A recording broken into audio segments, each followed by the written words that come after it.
The Epstein files just revealed something very sinister about Israel's deep state.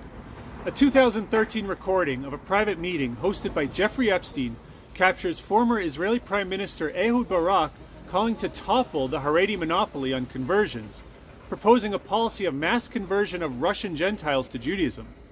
Barak suggests that, unlike during the early days of the state, Israeli authorities could now be selective and control the quality of who is accepted as Jewish. The obvious implication is that Russian Gentiles becoming Jewish is preferable to the nation of Israel over religious Sephardic Jews. That's because Ehud Barak sees Sephardic Jews as lower on the totem pole of the master race than those of European stock.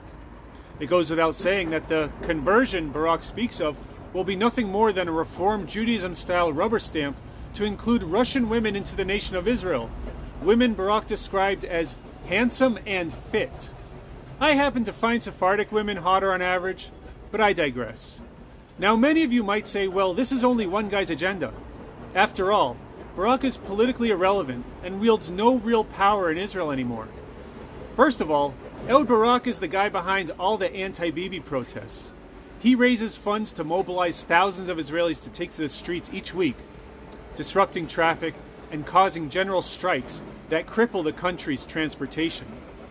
But in the big picture, we need to realize that Ehud Barak represents Israel's ruling class.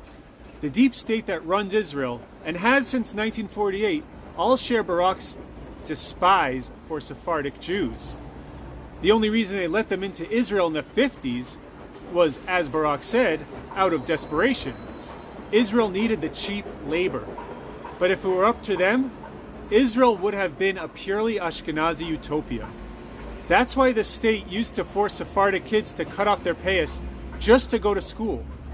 That's also why Israel's health ministry literally kidnapped Yemenite babies from their mothers and did God knows what with them. It's the darkest scandal in Israel's history, and no one has been brought to justice for it. That's because Israel's deep state, the people who really run this country, adhere to a racial hierarchy. Yet they love accusing us of racism every time we notice terrorism from the mustache people.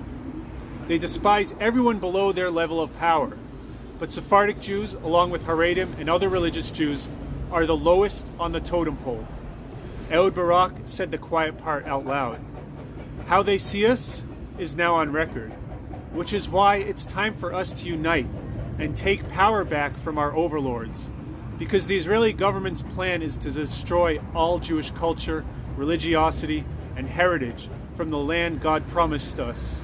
It is a war we need to realize has already been waged against us.